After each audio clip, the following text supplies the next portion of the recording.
Salam, this is Joan. The tape today that I'm doing is going to cover information I learned in the Quran about women, Nisa, and its commentary by different people. And then I'm going to speak about the class I'm taking called Rise, which is supposed to help us economically. I'm going to start with a prayer. It's in the name of Allah.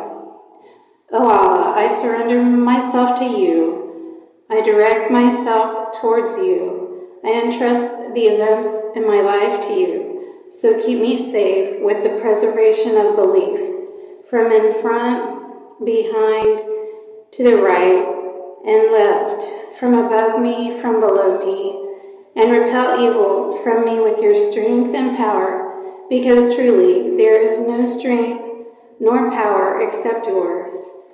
You are the highest and the greatest.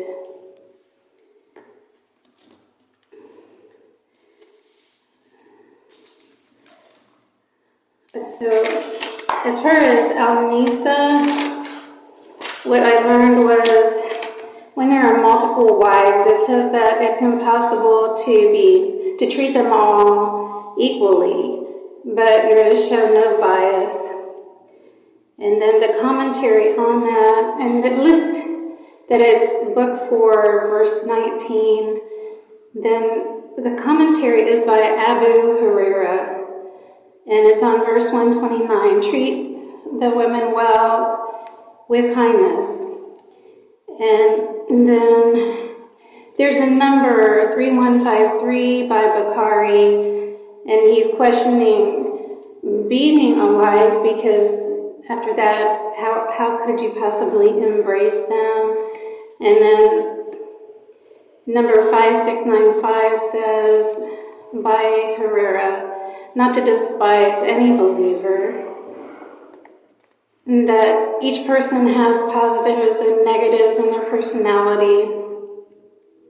Number 5695. And then it speaks about striking, saying that it's used when flagrant immorality is shown, and that's number 1469, and lists the name Amr bin Awas, Ahwas,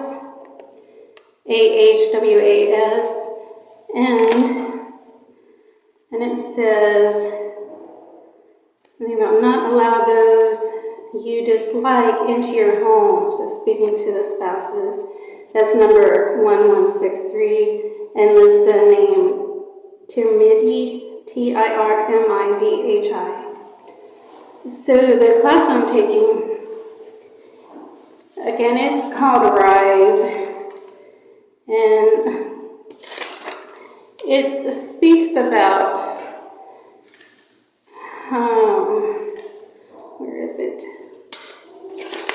how language, gesturing, and the people you know affect you economically.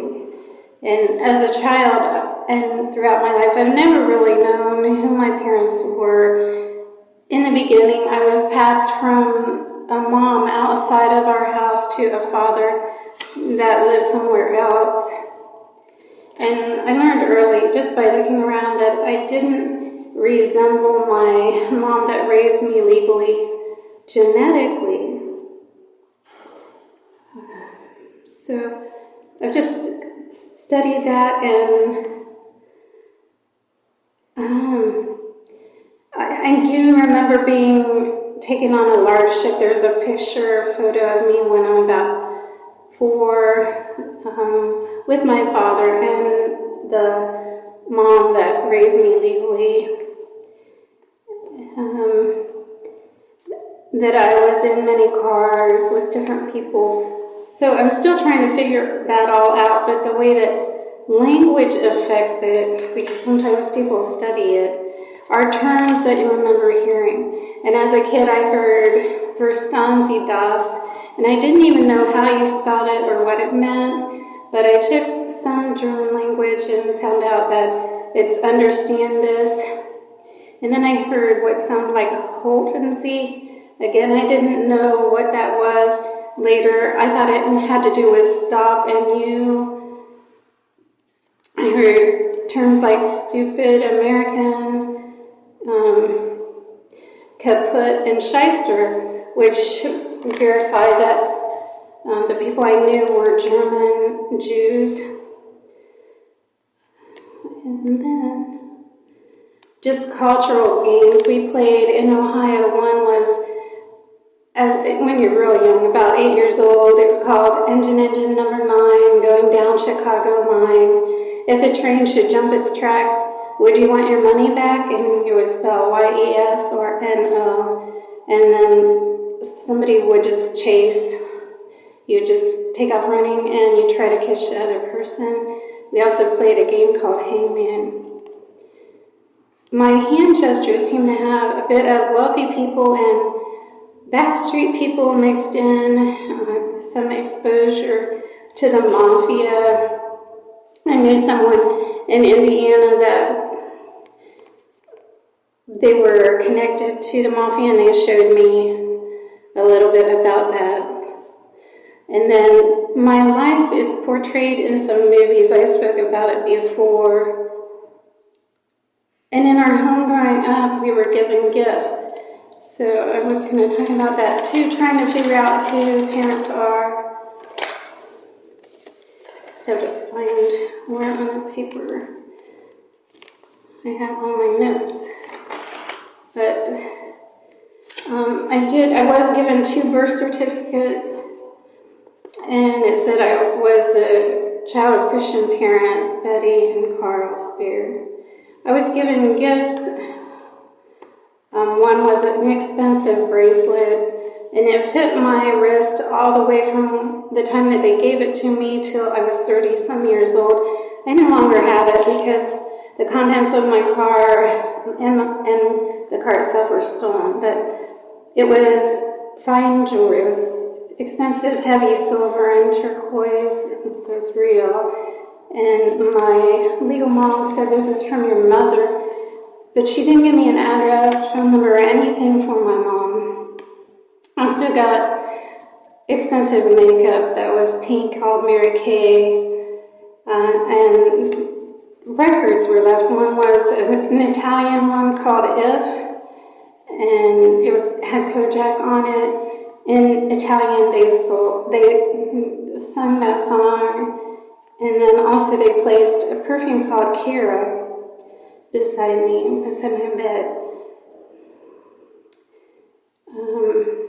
And then growing up, we went to a church, and it was on Clark State Road, which was interesting because later I married what looked like a president in the 60s, and it gave me the name Clark. And also the pastor of our church, Peace Lutheran, his name was Pastor Kennedy.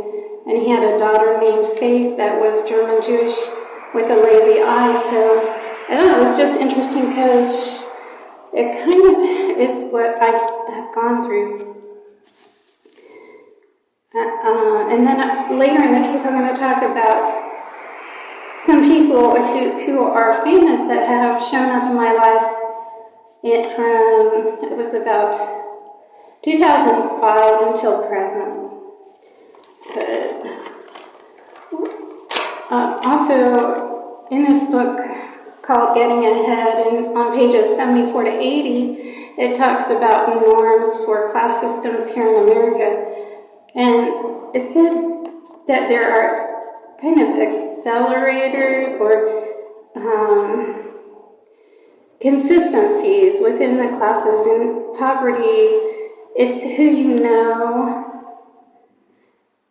and that they usually fight physically.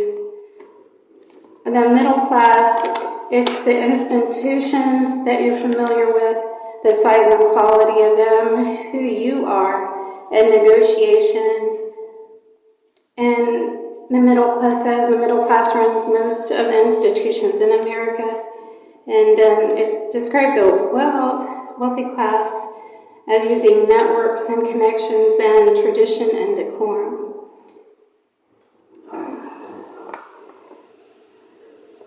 And when I was really young, I knew a lady that she became famous. Her name was Pam, and she went by her stage name, which is Victoria Principal. So some of the people that have been showing up in my life, one was Jamie Lee Curtis. She actually came to an apartment I was staying in and told me she was dealing with a tough illness in her life. Penny Marshall, Trump before he became president. I saw him at a place called Gase McDonald. George Clooney, I saw at a Walmart's in Ohio. Paul Newman, I saw on a bus I was traveling on here in Tallahassee. George Bush, when his father was in the presidency. I was trying to figure out my age.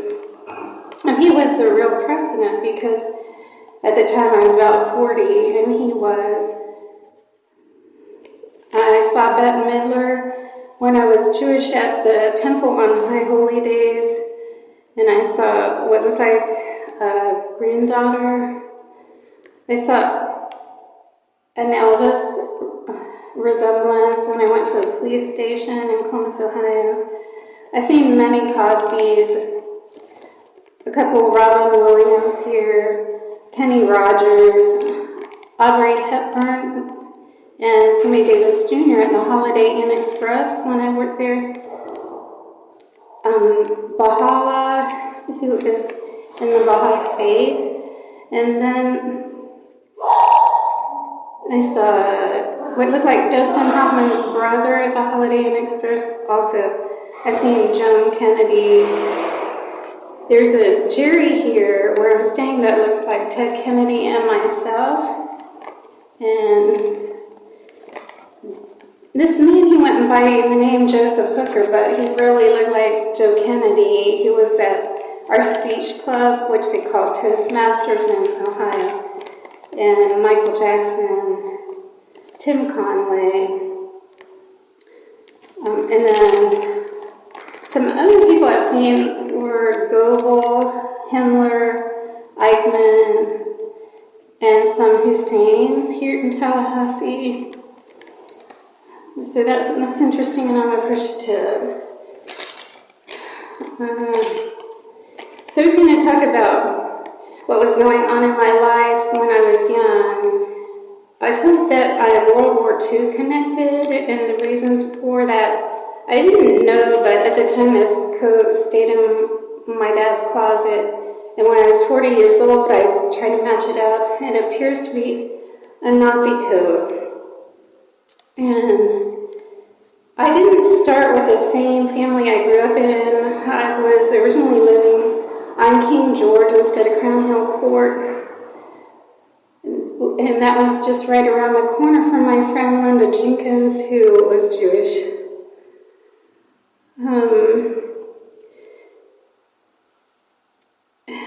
I feel that even if my father was a Nazi, they provided for me well, and so I'm appreciative. Then I was just hard to see my notes. Oh, my mom that died early, she was apparently Jewish. We used to sing songs by Simon and Garfunkel, and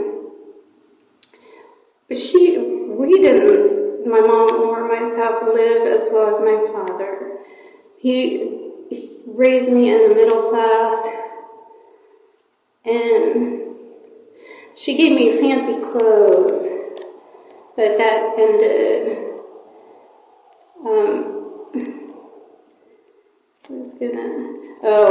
When I was small and I traveled alone to what was called Brown and Girl Scouts, they painted houses pink. I thought that was interesting.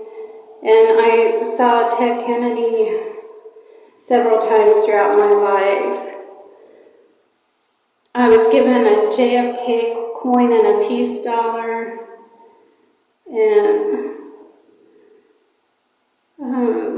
what else to do? One of the gifts I received when I moved into the greenhouse with my father after my mom passed away was a Bohemian album called Bohemian Rhapsody. I didn't even know what Bohemia was. I had to look it up.